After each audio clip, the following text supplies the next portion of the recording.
Ok. Et bien vous êtes nombreux, ça fait plaisir à voir.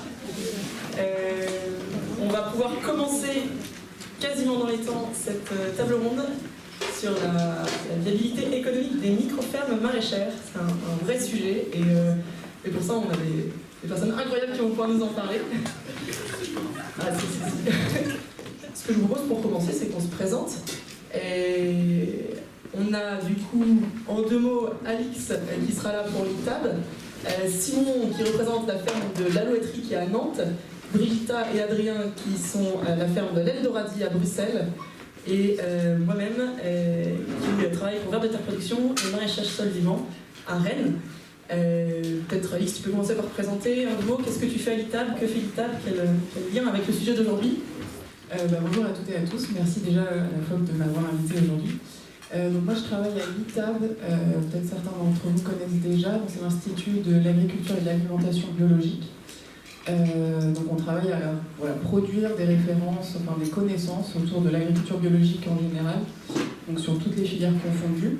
On accompagne aussi les décideurs publics et puis on transfère toutes les connaissances auprès des publics cibles. Et moi à l'ITAB, je suis chargée de mission en maraîchage biologique et système légumier bio. Et je ne sais pas si j'introduis pourquoi je suis là aujourd'hui aussi, vite fait. En fait, l'ITAB a porté un projet il y a 2 ans, qui a fini il y a 2 ans maintenant, qui s'appelait micro-maraîchage biologique et qui a cherché à acquérir des connaissances et des références sur le micro-maraîchage biologique, donc sur petite surface. On s'est intéressé à ce sujet parce que en fait, c'est des nouvelles entre guillemets formes d'installation, en tout cas qui manquaient de repères technico-économiques et qui avaient besoin d'un accompagnement spécifique parce que la plupart des personnes qui s'installent sur ce modèle-là sont non issues du milieu agricole. Et donc voilà, il faut accompagner et puis avoir des repères technico-économiques. Voilà. Super, et bien Simon, puisque tu es à côté, est-ce que tu peux présenter en 2 mots qui tu es et quelle est ta ferme? Ouais, rapidement, bonjour à tous. Ravi de venir de Nantes jusqu'ici pour vous parler de ma ferme. Donc moi je suis maraîcher à mon compte depuis 5 ans sur la ferme de l'Alouetterie en périphérie nantaise. Et donc je vais vous expliquer un petit peu mon parcours d'installation, les techniques, mes chiffres, etc. Donc vous pourrez me poser plein de questions, je suis là pour ça. Ma ferme, je suis arrivé en 2021 sur une ancienne tenue maraîchère nantaise. Je ne sais pas si vous le savez, mais Nantes est le berceau du maraîchage, du petit maraîchage, en tout cas le maraîchage petite surface, qui s'est exporté à la fois sur Paris, à la fois outre-Atlantique et qui est revenu un peu chez nous grâce à Jean-Martin Fortier. Donc j'ai hérité grâce à un appel à manifestation d'intérêt de la collectivité de Nantes Métropole. Du coup, j'ai été retenu sur une ferme de 1,5 hectare qui est vraiment intra-périphérique, donc qui est vraiment touche aux dernières maisons nantaises avant d'être sur le périph, dans une zone d'aménagement concerté, donc qui va accueillir bientôt 2500 logements. Donc on est vraiment extrêmement urbain, mais je suis quand même sur une tenue maraîchère d'1,5 hectare, anciennement conventionnelle, du coup je me suis installé en bio, mais qui va être située au cœur d'un nouveau quartier nantais. Ce sera à peu près 5000 personnes avec des équipements publics, etc. Et c'était un enjeu de taille, en tout cas pour moi et pour la collectivité, c'est du maraîchage pleine terre. Tout est 100% pleine terre. Voilà, je pourrais rentrer dans les détails un petit peu après. Certifié agriculture biologique, principe de maraîchage bio-intensif, et je tends vers le maraîchage sol vivant, parce que je ne prétends pas y être encore à 100%, mais en tout cas on y essaye, on essaye d'y arriver, et du coup 1,5 hectare, 1 hectare de culture, à peu près 1 hectare de légumes, voire moins si on enlève les passe-pieds, 2500 m² de multi-chapelles, donc de serre plastique à abri froid, et 7500 m² de plein champ. Ouais, si c'est bon, il y a la photo derrière. La particularité sur mon projet, je ne l'ai pas dit, c'est que je suis locataire gérant de cette ferme. Tout appartient à la collectivité, tout appartient à Nantes Métropole. Donc moi j'ai répondu à cet appel à projet, j'ai été sélectionné et du coup j'ai signé un bail de 18 ans auprès de la collectivité pour avoir le droit d'exploiter cette ferme. Donc la collectivité, c'est unique en France, la collectivité a porté les investissements. Je ne sais pas si vous voyez derrière moi, là, on cache un peu avec Alix les investissements. C'est des investissements qui sont considérables, qui sont peu communs sur des projets de petits maraîchages. Par exemple, la Multichapelle, c'est 200 000 € à peu près d'investissement. Donc j'aurais pas pu financer ça tout seul, ou en tout cas le banquier m'a rigolé au nez. Donc la collectivité a porté ses investissements à la fois sur les outils de production, sur les hangars techniques, sur la base vie, le magasin, etc. Et donc moi je paye un loyer pour pouvoir exploiter cette ferme. Donc c'est 1,5 hectare.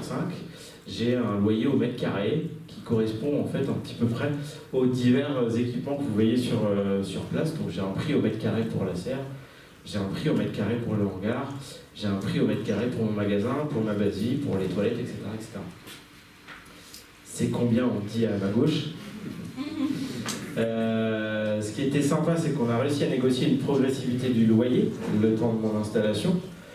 Donc comme je disais, je me suis installé en 2021, sachant mon dossier de candidature, je l'ai déposé en 2018. Donc on pourra reparler du temps long de ce projet. Mais sinon, je paye là 2025, c'est mon année à taux plein. Donc je paye 100% de mon loyer à la collectivité, qui est de l'ordre d'à peu près 10 000 € par an pour utiliser ces équipements-là. Donc on pourra en parler dans le modèle économique, mais c'est pas une paille. La grosse différence, c'est que je suis très peu endetté auprès de la banque, auprès de nos amis du Crédit Agricole. Du coup, j'ai emprunté un petit montant pour financer mon matériel, mes équipements pour travailler, ainsi que mon irrigation, sur une toute petite durée, sur une durée de 7 ans, donc c'est presque fini. Par contre, je rembourse pendant 18 ans, je rembourse un loyer à hauteur de 10 000 € par an. Donc je vous laisse faire le calcul. Super, merci. Petite précision, du coup, vous êtes quasiment 3 sur la ferme. Ouais, du coup, c'est un... Alors, je peux refaire l'historique un petit peu de la ferme. Du coup, c'est un projet de ferme qui s'est monté à 2 associés. Malheureusement, mon associé a quitté le navire en septembre 2022, donc 1 an et demi après le démarrage de ce projet-là, pour diverses raisons. Mais du coup, je suis resté le seul chef d'exploitation. J'ai un statut de ARL, donc c'est une entreprise agricole à responsabilité limitée, qui permet d'être soit un seul associé, soit plusieurs associés exploitants. Voilà. Ayant perdu un associé, il a fallu aller trouver une capacité de travail supplémentaire, puisque du coup je ne peux pas tout faire tout seul avec mes petits bras, puisqu'on est quand même très peu mécanisé. Donc en fait j'ai fait le pari, moi, d'embaucher des saisonniers, donc de la masse salariale, pour pouvoir en fait avoir une force de production suffisante, avec bien sûr des cotisations et des charges salariales qui pèsent beaucoup sur notre modèle économique, mais par contre qui vont apporter une capacité de production assez conséquente, voire très importante, je pourrais y revenir, ce qui nous permet d'être au modèle économique dans lequel on est depuis 5 ans. 5 ans, c'est un petit peu, je ne sais pas si vous avez ces références-là, c'est un petit peu on arrive sur le rythme de croisière de la ferme, quoi. Super, merci. Je note la précision parce qu'on va parler de viabilité économique et que aujourd'hui les chiffres qu'on arrive à avoir le plus facilement, c'est les chiffres d'affaires qui ne sont pas suffisants pour parler de viabilité économique, bien entendu. Et donc là, une flagrance sur ces diapos qui sont cachés derrière notre dos, c'est qu'on est ici sur une ferme à 1,5 hectare qui sort 150 000 de chiffres en 2024. Et je passe tout de suite la parole à Brigitta et Adrien pour que vous nous présentiez votre modèle de ferme également. Bonjour. Bonjour. Merci pour l'invitation. Alors nous, je vais essayer d'être d'accord avec ce que j'ai écrit là. On a une ferme installée depuis 2019 au sud de Bruxelles, donc juste en périphérie. On n'est pas urbain à proprement parler. On est quand même dans des zones agricoles historiquement, mais on est à 10 minutes de Bruxelles. Donc on a démarré, c'est pour ça que ça rentre très bien dans le micro-maraîchage, on a démarré pendant 5 ans sur un terrain de 4000 m², où il y avait 1000 m² cultivés, plus 300 m² sous serre, donc micro-maraîchage. Et depuis 3 ans, on a un terrain d'1,6 hectare en plus, qu'on est encore occupé à installer pour l'instant. Du coup, ça fait, on a 2 hectares cultivés en tout, et en culture nette, on est sur 4000 m², je pense, et 600 m² sous serre. Donc c'est quand même 2 fois plus petit que chez toi, je crois. On est 2 sur le projet, avec des stagiaires bénévoles, non récurrents. Et cette année, pour la première fois, on a embauché pour 10 journées seulement des anciens stagiaires. Et du coup, peut-être en 2 mots pour que tout le monde puisse avoir les ordres de grandeur. Quand vous étiez sur votre petit terrain sur 1000 m², donc vous étiez 2 à travailler, et vous arriviez à sortir quel chiffre et à vous rémunérer, et aujourd'hui, c'est quoi la diff? À l'époque, on devait être autour de 60 000 €, je pense, sur les 1000 m². Donc on a une spécificité, c'est qu'on fonctionnait en achat-revente, une pour 20%, 30% de notre production. Donc on achetait chez un autre maraîcher en début et en fin de saison parce qu'on n'était pas capable de tout produire. La diff par rapport à maintenant, c'est que on est monté plus haut, on a 80 000 € cette année, on fait moins d'achat-revente, donc forcément on gagne plus d'argent net, disons. Sans exploser les temps de travail. On a augmenté notre surface petit à petit, donc voilà, on s'est organisé pour ne pas exploser notre temps de travail, et ça nous aide évidemment d'avoir des stagiaires, des bénévoles qui sont quand même, qui nous suivent pendant 7 ans finalement. Oui, un des points forts, je trouve, c'est qu'on a un temps de travail normal, ce qui était défini depuis le départ. Tu me disais 40-45 heures semaine? Maximum, sur 10 mois. Donc on a 2 mois off, on y arrive bientôt. Et ça, c'était on va peut-être revenir là-dessus sur les... On s'était fixé ça dès le départ et on a essayé de le respecter au maximum pour avoir un travail normal, disons. Pas comme beaucoup d'agriculteurs qui bossent 80 heures semaine pour un salaire compliqué. Super. Donc vous aurez compris, on vous a trouvé ici des fermes qui marchent. C'est pas le cas de toutes les fermes, mais l'intérêt de cette table ronde, c'est de voir pourquoi ça peut marcher parfois. Et qu'est-ce que ça veut dire marcher aussi? Et qu'est-ce que ça veut dire marcher? Et c'est la question juste après, tu me fais une super transition. Juste pour me présenter moi en 2 mots, et déjà si vous voulez plus d'infos sur votre première ferme, il y a une vidéo 2 qui tourne sur YouTube, qu'on a tournée il y a quoi, il y a 3 ans? Oui. 4 ans. Il faudrait repasser dessus pour voir si on n'a pas dit trop de bêtises. Parce qu'en fait, une partie de mon job, c'est d'aller interviewer des fermes qui fonctionnent et de sortir un maximum d'éléments technico-économiques pour leur demander pourquoi chez eux ça marche et qu'est-ce qui fait que ça marche. Et du coup, moi, je travaille pour Vert de Terre Production sur le pôle conseil. Donc, Vert de Terre qui a avant tout une chaîne YouTube, un pôle de formation et qui fait aussi de la R&D, mais donc là, c'est sur la partie conseil aux villes qui veulent installer des fermes ou aux maraîchers qui veulent transiter vers le MSV.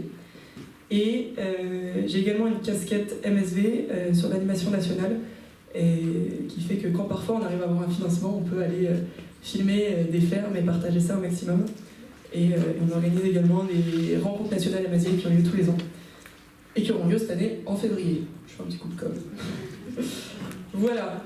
Mais du coup, ce qui nous amène aujourd'hui, c'est de savoir, déjà, peut-être pour se mettre d'accord, on peut définir ce que c'est qu'une micro-ferme et qu'est-ce que ça veut dire marché. Et donc là-dessus, peut-être que Alix, avec ton retour sur MM Bio, tu peux nous faire une définition de ce que c'est que la micro-ferme maraîchère, comme ça on se basera dessus sur cette session, sachant qu'il y a bien sûr 1000 façons de la définir. C'est simplement pour se mettre d'accord le temps d'une heure. Oui, alors du coup, dans le projet MM Bio, qui rassemblait tout un tas d'acteurs différents, que ce soit des chambres d'agriculture, des gammes bio, etc., voilà, de la recherche, l'enseignement, etc. On s'est mis tous d'accord sur une définition, mais c'est pas forcément la définition du micro-maraîchage, mais c'était une façon de poser un cadre pour faire cette étude. Et dans ce projet, du coup, l'idée, c'est qu'une micro-ferme maraîchère, son atelier de maraîchage, il fait moins d'1,5 hectare. La commercialisation se fait en circuit court. Il y a au moins 20 espèces différentes qui sont cultivées. Et que 2/3 du chiffre d'affaires est issu de l'atelier micro-maraîchage. Il peut y en avoir d'autres, Mais pour appeler ça ça marche plus? Si, ça marche. Une micro-ferme maraîchère bio, du coup maraîchère, 2/3 du chiffre d'affaires qui est issu du maraîchage. Voilà, c'est très chiffré et voilà, très caractéristique. Ce qu'on a vu en tout cas, c'est que ce qui caractérise la micro-ferme maraîchère bio, c'est que c'est une diversité de systèmes. Enfin, voilà, il n'y a pas une seule. Il y a une diversité de pratiques, de niveau de mécanisation, de rapport au travail, de surface, etc. Donc on ne peut pas dire, voilà, ça rentre. On ne peut pas caractériser une seule. Par contre, ce qui les caractérise, c'est une intensification des surfaces. Donc en moyenne, on a 1,5 cycles de culture en plein champ et 2,4 cycles sous abri, en gros. Dans l'étude, ça n'arrête pas de couper, non? Il ne faut pas mettre la main sur l'antenne. Ah ouais? Voilà. Comme ça. Ok, désolé. Dans l'étude, on a étudié 42 micro-fermes maraîchères bio. On a essayé de les caractériser, d'en tirer voilà, des grands, de se dire bah, peut-être qu'on peut les caractériser par peut-être un style de pratique, MSV ou maraîchage bio intensif, enfin voilà, ce genre de choses. Et en fait, on ne pouvait pas les caractériser en fonction de leur pratique. Et du coup, on est vraiment parti sur l'économie. Et ce qu'on s'est dit, voilà, on va se dire, une ferme viable, c'est qu'elle a un revenu disponible horaire annuel correct. Après, correct, ça sera chacun de définir. Mais du coup, on en est arrivé à 4 groupes de fermes maraîchères. Les fermes maraîchères qui ont un revenu inférieur au RSA, les fermes maraîchères qui ont un revenu compris entre le RSA et un SMIC, celles qui ont un revenu disponible horaire, donc annuel, supérieur au SMIC, et celles qui ont un revenu supérieur à 1,5 fois le SMIC. Et en fonction voilà, de ces groupes, on a regardé, on a classé, enfin on a brossé tout un tas de caractéristiques technico-économiques pour voir s'il ressortait des grands traits qui permettaient de dire ben voilà, on peut être viable à ces conditions-là. Donc il y a tout un tas de... Voilà, on est sur des micro-fermes maraîchères bio, il y a tout un tas de biais puisqu'il n'y a que 42 fermes, c'est pas forcément voilà, représentatif de tout, mais quand même on a réussi à tirer un certain nombre de critères dont on parlera peut-être un peu après. Mais voilà. Dans le cas de MMBio, on a regardé surtout, on a caractérisé la viabilité par le revenu disponible horaire annuel. Est-ce que tu peux juste nous préciser, parce qu'il y a des berges dans la salle, le RSA, le SMIC, les montants? Ah oui, alors ce sont des montants de l'époque. Donc c'était une étude qui a été faite entre 2019 et 2022. Si je ne me trompe pas, le SMIC horaire, c'était à l'époque entre 7 et 8 euros de l'heure. Le RSA, alors là, je suis bien navrée, je ne saurais pas vous dire. C'est mensuel. C'est comme 400. 600 par mois. 600 par mois, bah, divisé par... voilà. En fait, on a mis un SMIC horaire, enfin on a redivisé par des ETP classiques. Voilà, donc mais les chiffres datent, et sachant aussi qu'on est un petit peu biaisé, puisque l'étude, vous l'avez vu, elle est tombée en plein milieu, il y a eu le Covid au milieu. Et donc en fait, même les maraîchers, avec les AMAP, etc., les chiffres d'affaires ont monté pour un certain nombre d'entre eux. Donc voilà, il y a aussi ce petit biais-là qui est venu, mais... Super. Simon, si ça te va, je vais poser une question très franche et très directe. Est-ce que ta ferme est économiquement viable? Combien de temps est-ce que ça a pris? Si la réponse c'est oui. Et je garde ma question suivante après, pour que tu ne débordes pas dessus, qui sera, d'après toi, pourquoi et quels sont les facteurs qui font que ça aura pris? Mais déjà, est-ce que c'est le cas? Ouais, c'est tout à fait viable. Après, moi, la viabilité, la viabilité économique est une chose. Pour moi, il y a la viabilité écologique et la viabilité humaine.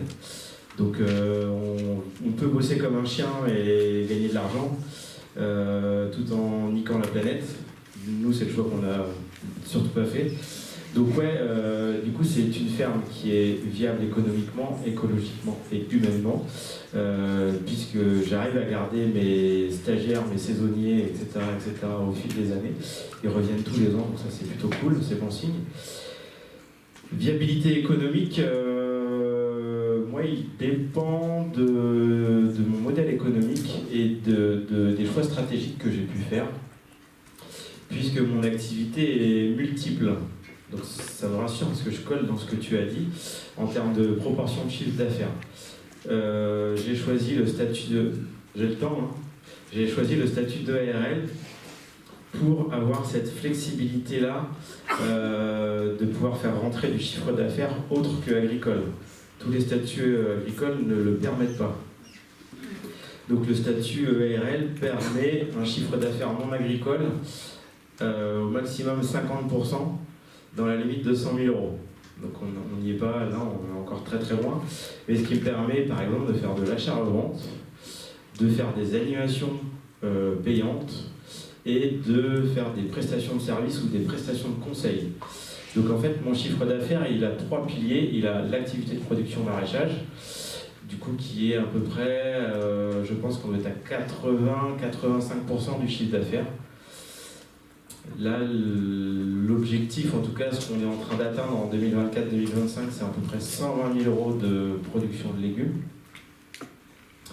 Et après, donc, les deux autres piliers, hein, tout ce qui va regrouper les animations, les formations, les sensibilisations, etc., les travaux avec les écoles, ça nous fait un petit peu de chiffre d'affaires. Grosso modo, je dois osciller à 5 000, peut-être 5 000 euros, à peine 10 000 euros par an. Et après, j'ai ma dernière cartouche qui est les prestations de service, où en fait je facture soit mon temps de travail, soit mon expertise, soit mes compétences et connaissances techniques au service d'autrui. Donc ça peut être au service d'autres porteurs de projets, ça peut être à des associations, ça peut être à des collectivités, des entreprises privées, etc. Et ça, on oscille entre 15 000 et 20 000 euros par an. Voilà. Donc c'est ces trois activités-là qui me permettent en fait de dégager du chiffre d'affaires avec des marges nettes complètement différentes. L'activité de maraîchage, je ne sais pas si vous connaissez à peu près les marges réelles sur une activité de maraîchage, non? Ça parle à quelqu'un ou pas? Vous avez des chiffres? On fait un petit jeu comme ça permet de digérer. Alors, 50%. T'as une idée du chiffre ou pas? Non? C'est plus que 50%. On oscille entre les techniques de production, on oscille entre 60 et 80, voire 85%, selon le légume, selon l'itinéraire technique, selon les équipements, etc. Grosso modo, c'est 70% de marge brute sur l'activité maraîchère. Sur une activité de prestation de service ou d'animation, on est entre 90 et 100% de marge brute. À part votre temps de travail, éventuellement un ticket de métro ou un ticket de tram, c'est tout ce que vous avez dépensé pour faire votre activité de prestation de service, contrairement au maraîchage. Et en termes de temps, est-ce que tu sais estimer quelle part de ton temps est-ce que te prennent ces activités à la grosse louche? À la grosse louche, déjà, on fait ça quand il fait froid et quand on n'a plus envie de travailler dehors. Donc ça permet de jongler sur le calendrier d'activité. Donc grosso modo, moi, de mars à fin octobre, je me concentre, mi-octobre, je me concentre sur l'activité de production. Et après, sur la période plus hivernale, là, je vais pouvoir me consacrer à des activités autres. En tout cas, sortir de ma ferme plus facilement. Ok. Et du coup, dernière petite question, moins d'1 minute. Ça, c'est pour la viabilité économique. Est-ce que tu veux parler de ta viabilité environnementale et ta viabilité humaine? Ouais, comme j'ai dit, du coup, j'ai fait le choix d'avoir des salariés sur mon exploitation. Donc, qui dit salarié, dit forcément payer un salaire et payer des cotisations à notre cher MSA. Donc, ça a forcément un impact non négligeable sur mon résultat à la fin de l'année. J'ai plus les chiffres en tête, mais je crois que ma masse salariale, tout confondu, je dois être à peu près à quand même presque 45 000 euros par an.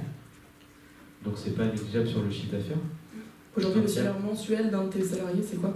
Et ils sont tous les deux payés à 1 500 euros net par mois.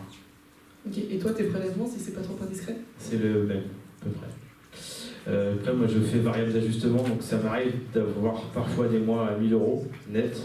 Et quand tout va bien, du coup, c'est plutôt 1 500, quoi. Voilà, viabilité écologique, c'est-à-dire avoir un écosystème fonctionnel avec du coup une biodiversité qui est présente et qui est fonctionnelle sur notre outil de production. Donc on peut parler de culture, de lutte biologique, d'auxiliaires de culture, de chaînes alimentaires, etc.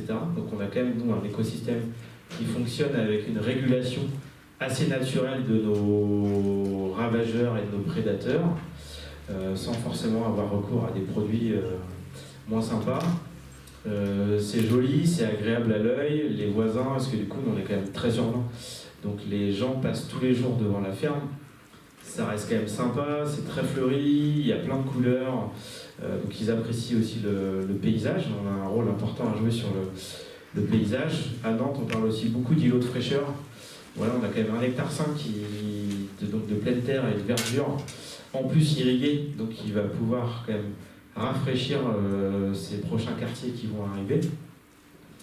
Et après, humainement, nous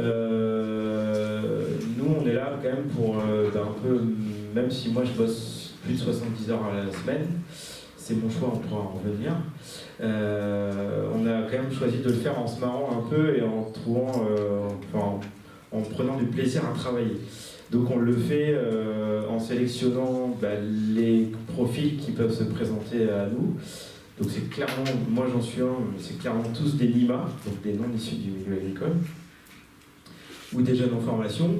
Et du coup on essaye de créer un lien assez étroit, on fait confiance, on a un management participatif. C'est-à-dire qu'on tourne à tour de rôle de manière tous les 15 jours, je crois. Ça dépend un peu, ça change selon la saison.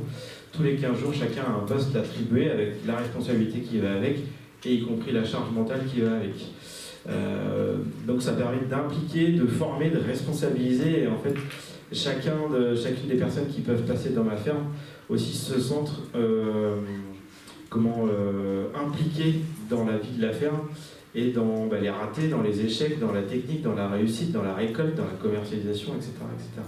Donc on essaye vraiment d'impliquer tout le monde dans cette ferme-là, et du coup ça porte plutôt ses fruits, puisque jusqu'à maintenant, depuis 5 saisons, j'ai eu que 3 personnes différentes salariées sur ma ferme. Donc on arrive quand même à garder un noyau assez restreint, qui fait que les gens sont heureux, sont contents d'être là et ont envie de rester. Il y a Alix qui a les stats en tête, qui lève les yeux au ciel et qui est ébahi. En général, ça tombe sur vite. la main-d'œuvre pas si facile à trouver en qualité. Ouais. Mais peut-être urbain, c'est là où Bravo, trop bien. Merci. Et même question pour vous, Brigitta, Adrien. Est-ce que vous estimez être viable, économiquement parlant? Combien de temps ça vous a pris? Je vous laisse développer là-dessus. Alors, combien de temps ça nous a pris? Tout dépend. Hein. Pour l'instant, cette année et l'année passée aussi, nous sommes à 1 600 € net par mois. Je trouve que ça va. En Belgique, c'est pas terrible. Je pense que en Belgique, c'est peut-être autour de 1 600. Donc on vise plus. Et en même temps, on n'a pas un temps de travail qui explose. On dit 40-45 heures. En réalité, cette année, on a même baissé notre temps de travail parce qu'on a mieux organisé des dépôts de légumes. Nous, on travaille avec un système de vente panier. Donc, on a 130 paniers par semaine, sur 40 semaines sur l'année. Et du coup, notre plan financier est très facile à calculer. C'est vraiment, ça va, c'est tout simple. Et on a cherché aussi de simplifier au maximum notre système de commercialisation parce que on est 2 et on ne veut pas trop bosser. Donc, et petit à petit, on a de plus en plus sensibilisé nos abonnés et donc ils prennent de plus en plus en charge les dépôts. Donc c'est vraiment sensiblement comme un système AMAP en France, c'est l'équivalent. Nous avons 4 lieux de dépôt et 2 fois des récoltes par semaine. Et du coup, oui, je trouve que maintenant on est assez viable. Après, on pourrait faire mieux, on cherchera de faire mieux. Et ça a pris évidemment du temps. On a commencé, on faisait 25 paniers par semaine. On avait un mi-chômage pour survivre et on ne faisait pas beaucoup d'argent. Mais à différence de toi, nous on s'est installé vraiment petit à petit. En plus, on a eu un deuxième terrain il y a 3 ans, du coup on a recommencé l'installation. Et en fait, on a toujours été subsidié via des appels à projets ou via des fonds privés, des fondations. Donc on a toujours quand même répondu à des appels à projets pour avoir l'argent pour faire les investissements nécessaires, serre, irrigation, tout ce qui va avec le maraîchage. Et donc ça veut dire aussi du temps de travail investi dans la réponse aux appels à projets, les suivis des appels à projets, qui est du temps de travail très bien rémunéré, donc ça va. Mais du coup, oui, on est rentable peut-être maintenant, mais ça a pris quand même du temps. Ça fait peut-être 4 ans que ça va mieux, quoi. Mais les 3 premières années, c'était quand même des salaires très très bas. On était à 1 000 € par mois, je pense. Donc, mais avec une surface effectivement minuscule. Je pense que ce qui nous a aidé quand même énormément dans notre projet, c'est de faire les choses petit à petit, d'avoir quand même la possibilité de faire de l'achat et vente, parce que sinon on n'aurait pas du tout pu produire assez pour... on aurait dû faire une saison vraiment très très courte, donc pas pouvoir se payer pendant 1 an un salaire. Et ça nous a aussi fort déstressés parce que nous aussi on est des limaculteurs, donc on n'a pas eu forcément des formations, pas des formations hyper poussées, oui, hyper intéressantes avant de s'élancer. Donc on a plutôt appris sur l'état. Et par rapport à ce que tu disais aussi, nous n'avons pas d'employés, nous avons, en fonction des saisons, des stagiaires et des bénévoles, 1 jour par semaine, les bénévoles en tout cas. Ça peut varier dans 1 bénévole à 3 par journée. Il y a toujours la bonne ambiance, on fait toujours de bons repas à midi. Et du coup, oui, c'est un facteur central aussi par rapport à notre projet. Et par rapport au facteur écologique, nous sommes lancés entre les maraîchages bio-intensifs et sol vivant. On cherche de trouver notre voie, toujours. On fait des compromis à chaque saison. Et même, je pense qu'on est toujours un peu entre ces deux modèles. Qui sont pas antinomiques. Qui sont pas antinomiques, bien sûr. Et donc, évidemment, on fait attention aussi hyper fort. On n'est pas labellisé bio parce qu'on n'en a pas besoin. On fait de la vente directe. Les gens viennent sur les champs aussi. On n'a pas besoin de s'ajouter de l'administratif en plus. Et peut-être ce qui a très fort joué aussi sur la rentabilité du projet, c'est qu'on a toujours été assez organisé, on a toujours fait des plannings d'1-2 semaines.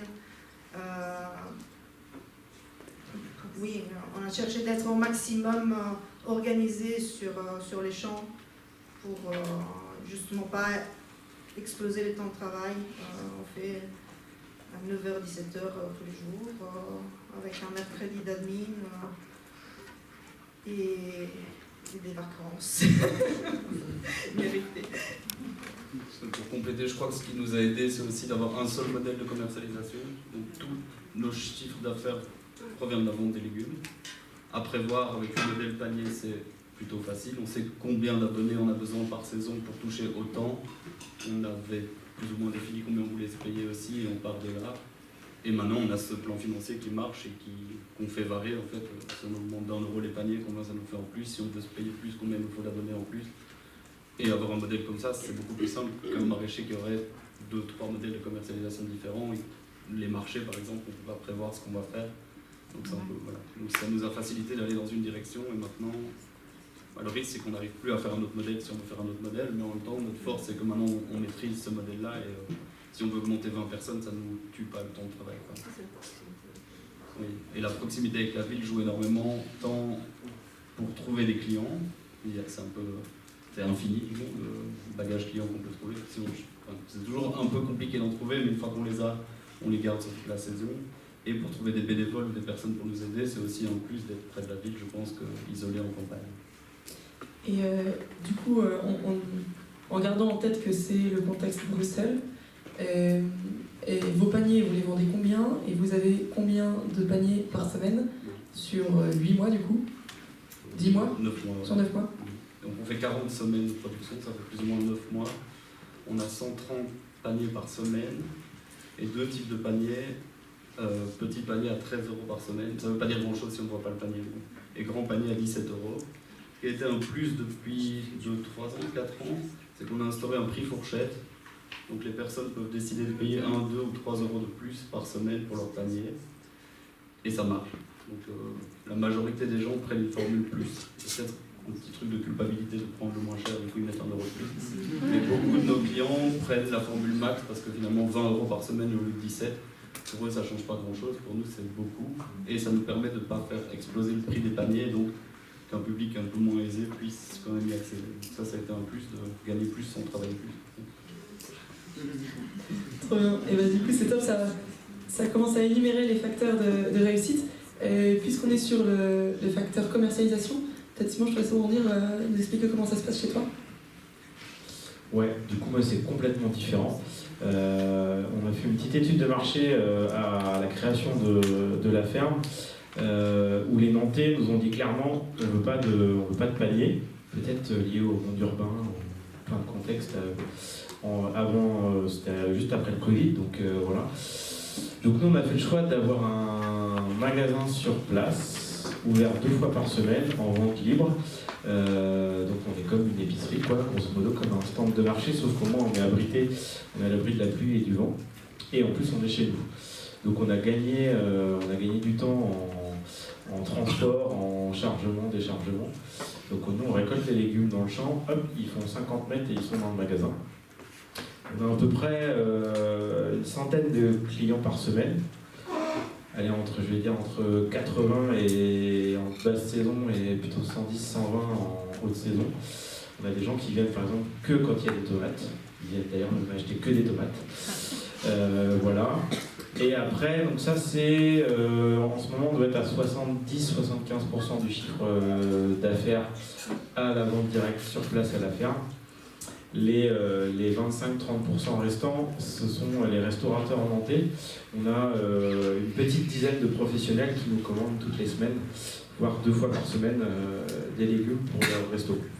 Ça va du bistrot de quartier à la grosse boutique en bord de Loire, en centre-ville, ou quelques restos gastro.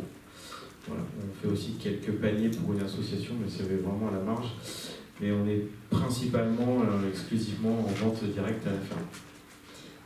Et du coup, pour ça, vous avez étudié un local de vente qui fait quelle surface et est-ce que ça a été un facteur clé de réussite de cette vente à la ferme? Bah ouais, clairement, je pense, parce que du coup, déjà, on est sur place, donc on gagne du temps. Ok, on a du temps de vente, mais on n'a pas du temps de déplacement, de manutention, etc., comme on peut avoir en marché de plein vent. Et du coup, on est ouvert donc 5 heures par semaine. 5 heures, c'est le minimum de présence sur un marché de plein vent. Entre le temps d'installation, d'être prêt à 8h du mat pour aller jusqu'à midi et demi, voire 13h, et après tout remballer, rentrer chez soi, etc. Donc pour moi, c'est pas comparable, c'est vachement plus confortable. Et donc c'est plutôt les clients qui viennent à nous plutôt que nous qui allons aux clients. Mais bien sûr, ça a été déterminant le fait d'avoir la possibilité d'avoir un hangar de 100 mètres carrés avec une toute petite chambre froide sur place. Et donc, comme je disais, on fait de l'achat-revente. Donc, pour attirer et fidéliser nos clients, on propose d'autres produits que nos légumes au magasin. On a des œufs, on a de la bière, on a du vin, puisqu'on est dans le pays du muscadet, donc il faut bien qu'on ait un peu de muscadet. On a du pain sur commande, on a un torréfacteur qui vient de temps en temps. En fait, on fait un peu aimant à d'autres produits qui font du coup aimant aux clients, puisque du coup, ils viennent, ils achètent un panier assez complet, assez riche pour le week-end. Et du coup, ça nous permet de fidéliser vachement, quoi. Super, merci. Autre petite question concernant les restaurateurs. Est-ce que vous avez une stratégie établie où vous dites qu'il y a un seuil minimum de commandes pour y aller, pour avoir une bonne gestion du temps par rapport aux livraisons? C'est extrêmement compliqué. Je pense qu'il y en a qui travaillent avec des restaurateurs dans la salle. Déjà parce que, un, ils sont compliqués, et deux, leur métier va mal. Donc, nous, on est un peu en bout de chaîne. Donc, si leur restaurant va pas bien, s'il n'y a pas de clients, ils font aussi attention à leur marge. Donc, c'est-à-dire que nous, ils vont regarder les prix. Moi, clairement, je suis 2 fois plus cher qu'un grossiste bio nantais, grosso modo. Après, le produit n'a rien à voir, donc c'est ce qu'on met en avant. Et après, on n'a pas de stratégie commerciale vers les restaurants, c'est plutôt eux qui viennent à nous, qui nous démarchent. Ça s'est fait notamment beaucoup après le Covid. Et après, on fait une liste de légumes qu'on leur envoie avec un tarif au kilo, à la pièce, etc., etc. Et puis après, ils nous commandent. On a mis un franco, on a mis un minimum de commandes de 50 €, ce qui n'est rien du tout. Après, nous, de la ferme en plein centre-ville, on n'a même pas 5 km. Et puis on a une tournée assez restreinte dans le centre-ville pour livrer tous les restos.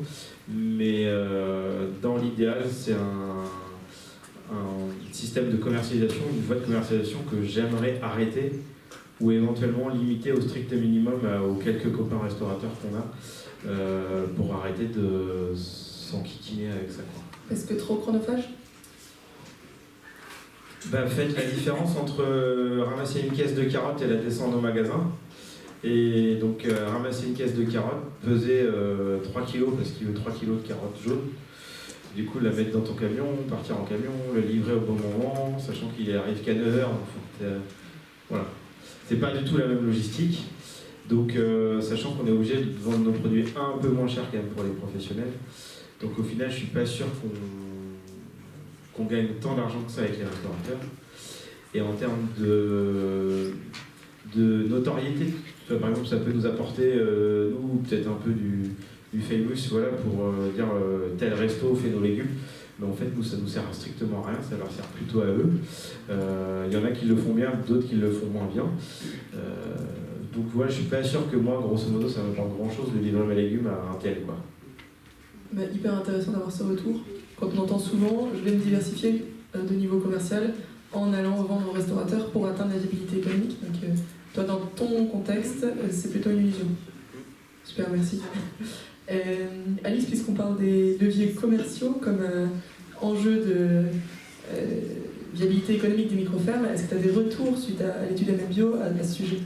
Alors, concernant la commercialisation, ce qui est ressorti de l'étude, donc pour toutes les fermes qui ont un revenu supérieur au SMIC ou 1,5 fois le SMIC, ce qui ressort, c'est que quel que soit en fait, le débouché, il n'y a pas un débouché qui fait qu'on réussira mieux. Après, ça dépend de la localisation, il faut s'adapter aux contraintes de son territoire.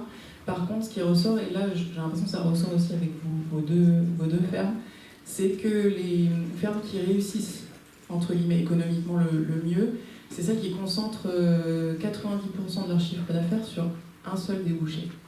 En fait, la dispersion. Alors, est-ce que c'est une corrélation, c'est pas explicatif, c'est est-ce que ceux qui s'en sortent mieux parce qu'ils ont investi un débouché de façon majoritaire, ou est-ce que ceux qui réussissent moins bien se diversifient parce qu'ils n'y arrivent pas en fait, l'un n'étant pas l'autre, mais a priori quand on essaie de concentrer les efforts et être plus efficace vers un débouché majoritaire, en fait c'est ça qui fait que ça ressemble. Super. Je suis triste parce que je vois l'heure qui tourne et qu'on a encore 1000 sujets à aborder. Peut-être un autre levier qui a été abordé, qui a été la diversification des activités au sein de la ferme. Simon, tu nous en parlais. Est-ce que vous, Brigitte et Adrien, vous avez diversifié ou pas? Quel a été le choix et est-ce que c'est un facteur pour vous?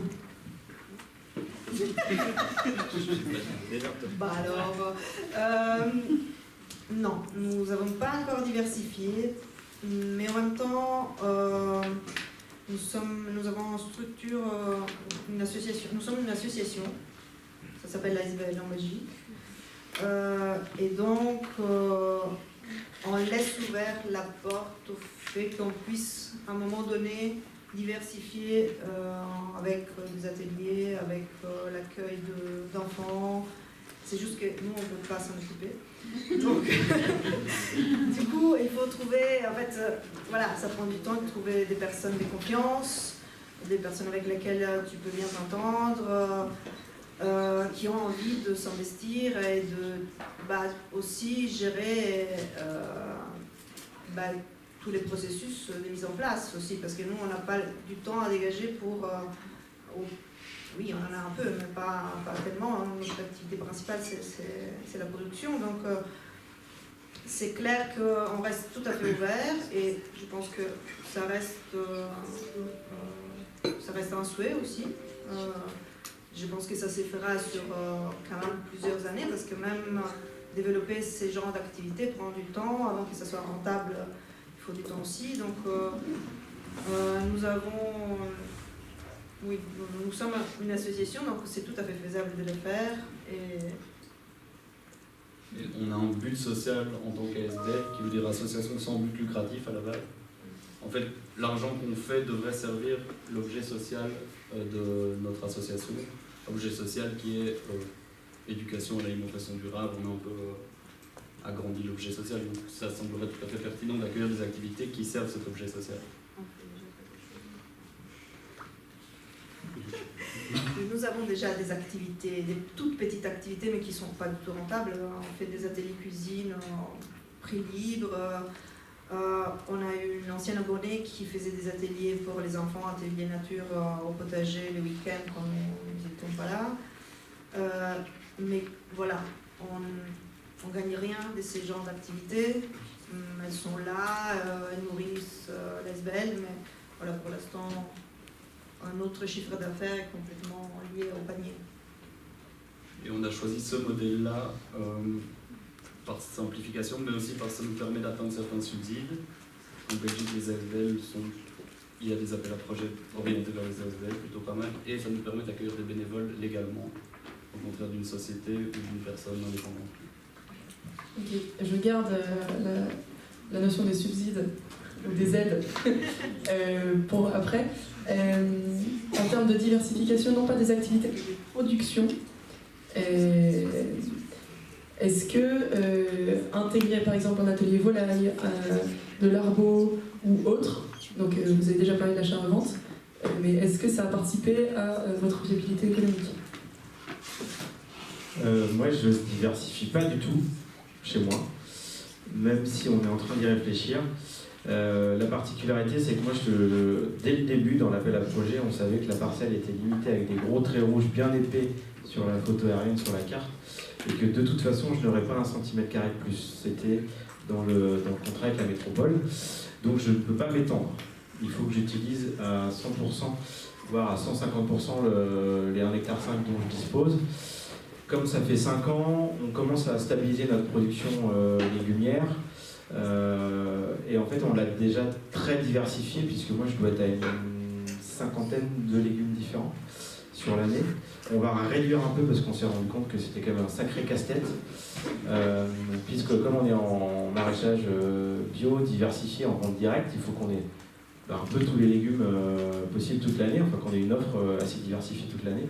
Et ça, c'est un vrai casse-tête, surtout quand on a des années très compliquées comme 2024. Cette année, c'est beaucoup plus sympa. Donc on a déjà le cerveau complètement bloqué sur la diversification de nos légumes. Quand est-ce qu'il faut que je sème mes carottes pour en avoir au bon moment, quand personne n'en aura ou tout le monde en voudra. Et après, nous, on réfléchit à utiliser toutes les dents creuses un peu de notre parcelle. Donc tous les reliquats d'allées, les fonds de parcelle, les débuts de planches, les talus, etc. Pour en fait aller chercher d'autres productions, mais type vivace, type pérenne, type aromate, peut-être petits fruits, des choses comme ça. Mais en tout cas, nous, on a à cœur de vouloir rester producteurs de légumes et pas partir dans tous les sens, puisque le risque aussi c'est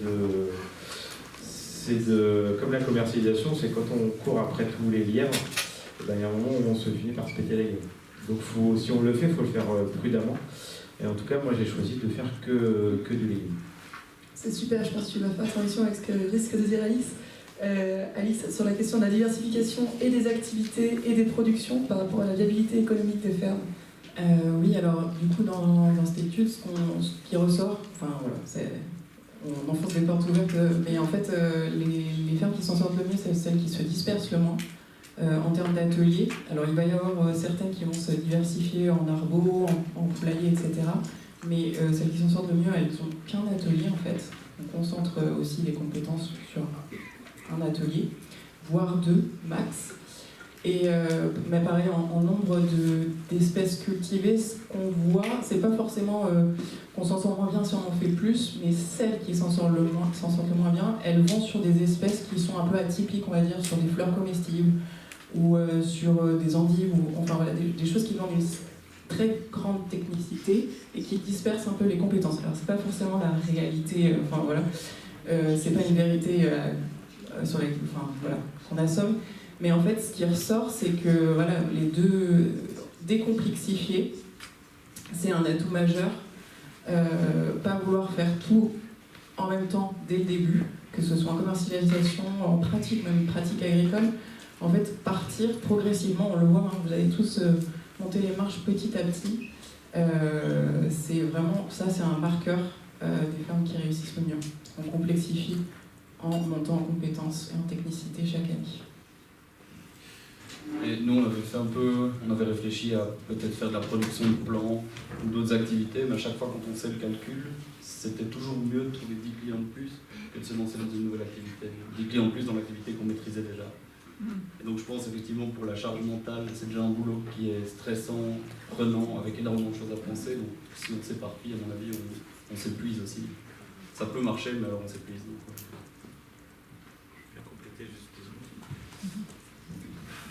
Du coup, j'ai vu le polaire à grosse semence, donc ça m'a fait penser à une autre remarque. Comme on diversifie, du coup, faire des légumes, c'est pas toujours simple. Les itinéraires techniques sont parfois compliqués et du coup demandent d'apprendre, de progresser, d'apprendre de ses erreurs. Et du coup, au fur et à mesure des années, on devient bon dans les tomates, dans les aubergines, dans les carottes, etc. Et donc ça s'apprend, ça prend du temps. Donc si en plus tu as un poulailler à gérer, plus je ne sais pas quoi, des fleurs, etc., ou faire des confitures, c'est du temps que tu n'as pas pour progresser dans ta production.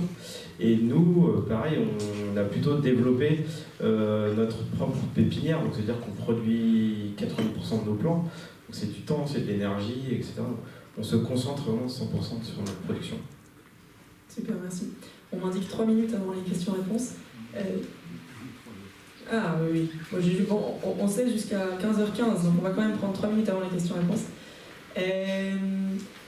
Dans les autres leviers qu'on avait identifiés en préparant cette table ronde et sur lesquels on ne va pas s'appesantir, on avait parlé de la formation avant l'installation, donc notamment pour la question de la montée en compétences.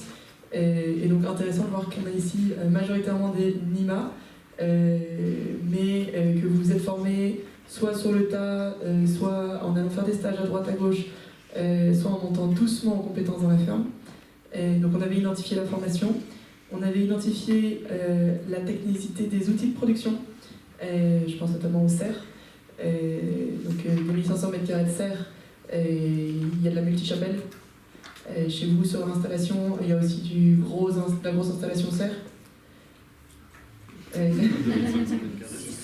600. C'est les serres mobiles. Oh, ça, oh. Et donc qui permettent entre autres de tamponner une année comme 2024, puisque sous serre on maîtrise la pluie. Donc ça c'était ressorti. Et il y a un autre levier, qu'on avait bien identifié, c'était la question des aides et des finances publiques. Et donc pour l'instant, Simon, tu nous as parlé des aides à l'installation sur les investissements qui ont été faits par la ville. Vous parlez des aides, comment est-ce qu'elles se manifestent chez vous et comment est-ce qu'elles vous ont aidé. Et peut-être on terminera avec Alix, qui dira quelle est la place des aides aujourd'hui dans la viabilité économique des micro-fermes maraîchères. ou pas, parce que c'est un sujet très flou. Et on terminera là-dessus pour prendre vos questions. Les aides chez vous. Alors, nous, il faut savoir que notre activité, depuis le début, et je pense globalement l'activité de maraîchage en général, ne dégage pas suffisamment de bénéfices pour couvrir tous les investissements. Donc, nous, l'argent qu'on dégage en bénéfices, c'est ce qui va aller dans nos salaires, globalement, et les petits à côté. Les grosses infrastructures chez nous, donc les serres, les bâtiments, la voiture, ce genre d'investissement, c'est autour de 80 000 euros, quelque chose comme ça, un peu plus. Tout a été couvert par des appels à projets. Donc, il y a eu divers appels à projets. Il y en a un qui était récurrent, c'était lancé par la région bruxelloise, le plan Good Food, et donc qui proposait de 15 à 25 000 euros, mais sur un appel à projet, donc c'est pas garanti qu'on le touche, donc on devait répondre chaque année à un questionnaire et puis on recevait les sous. Donc là, on a reçu 70 000 euros. Ensuite, on a eu la... Yes, j'ai placé, c'était prévu. Donc sur 4 ans, on a eu la loterie nationale cette année, aussi un appel à projet, 25 000 euros, une fondation privée, un crowdfunding qu'on a lancé au tout début. Et donc ça nous a permis de s'installer confortablement. Et on était en train de se dire qu'il nous fallait encore 50 000 euros pour être tranquille. Donc chaque année, on recherche un peu ce qui se fait. Et voilà, pour nous, ça a été comme ça. Je ne sais pas si on va parler de l'accès à la terre après, mais ça fait partie de ça, oui. Ben nous avons du coup, alors, les tout premiers terrains, les tout petits de 4000 m², c'est un énorme arrière-jardin. Nous avons un contrat commoda avec les propriétaires. Mais les nouveaux terrains, l'hectare 6 maintenant qu'on a acquis il y a 4 ans, 3 ans, ça appartient à Terre en Vue, qui est une coopérative qui est l'équivalent des terres de liens ici. Les terres en Belgique, les terres agricoles sont hyper chères. L'hectare 6 a coûté 135 000 euros, ce qui veut dire qu'un petit projet de maraîchage ne pourra jamais se permettre d'acquérir de la terre, surtout autour de Bruxelles évidemment, mais après en Wallonie et en Flandre, le prix de la terre est quand même très très haut. Il y a pas mal de spéculation immobilière, donc les prix des terres augmentent de plus en plus, ce qui empêche complètement évidemment les renouvellements aussi des gens qui bossent en agriculture. Il y a de plus en plus de concentration de terres, donc plus évidemment une production qui va à l'agro-industrie et moins en moins de possibilités pour des petites fermes de survivre dans ces contextes politiques, quoi. Ah oui, nous avons location de cette terre. Alors il n'y a aucune infrastructure qui a été, je veux dire, Terre en Vue a acheté seulement la terre, qui reste un bien commun. Du coup, nous avons un bail à carrière. Donc, quand on arrêtera notre carrière, on pourra aussi choisir ou avoir un mot pour les maraîchers ou les maraîchères qui vont reprendre les terrains. Nous avons une location de 350 € par an, ce qui n'est rien, mais tous les investissements que nous faisons sur cette terre, c'est nous qui les faisons. Donc c'est nous qui devons chercher l'argent pour les faire. Super, du coup chez vous les aides se manifestent surtout sur l'accès au terrain et sur les investissements, mais qui du coup ensuite vous appartiennent. Oui, les investissements, oui. Tu veux rebondir ? Oui, je peux compléter. Après, c'est selon la région ou le pays dans lequel on se trouve, les aides sont complètement différentes. Nous, on a la chance d'être dans une région qui est assez dynamique, en tout cas avec pas mal d'aides. Ça peut être la collectivité, ça peut être la métropole, ça peut être la région, ça peut être la chambre d'agri, etc. Moi, dans les aides que j'ai eu l'aide à la dotation jeune agriculteur, moins de 40 ans. Donc ça, c'est l'État, via les chambres d'agriculture, qui donne à l'époque, moi j'ai eu 26 000 € à l'installation, que j'ai fait le choix de mettre de côté en réserve. Il y en a qui l'utilisent pour acheter du matériel et autres. Moi, j'ai pas fait ce choix-là. Par contre, il faut du temps, parce que c'est pareil, c'est très long, c'est des dossiers, des nanas. Là, du coup, ils ont versé 80%, je réclame les 20% restants. Ça fait 1 an que je suis dessus et je suis pas prêt de les avoir, je pense. Mais bon, faut tenir bon. À l'installation, la métropole nous a fait un chèque, entre guillemets, aussi de 5 000 € sur un peu l'aide aux investissements. Ça nous a permis d'acheter de l'irrigation. Après, chez nous, on a le crédit d'impôt bio. Vous n'êtes pas labellisé bio, moi je suis labellisé bio.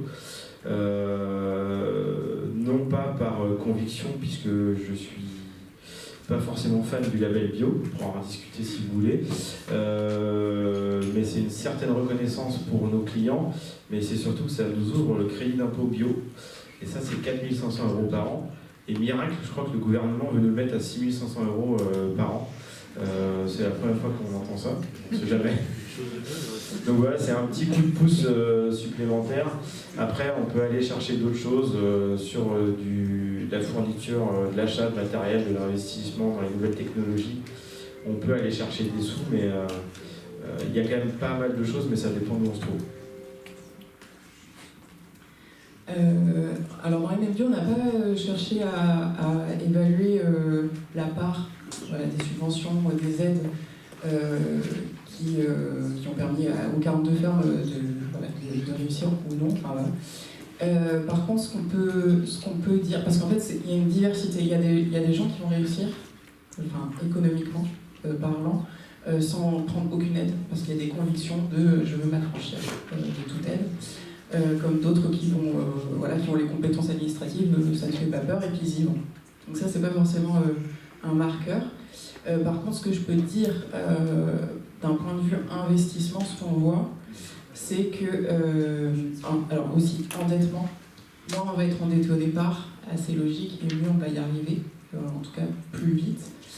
Et également ceux qui ont un revenu qui est supérieur à 1,5 fois le SMIC, ce qu'on voit, c'est qu'ils vont investir de façon très efficace, c'est-à-dire serre, irrigation, allez, un motoculteur ou un cultivateur, et je construis avec ça, et après j'augmente, mais je complexifie, j'adapte, etc. Mais voilà, c'est vraiment efficacité, c'est vraiment le mot d'ordre en fait, je dirais.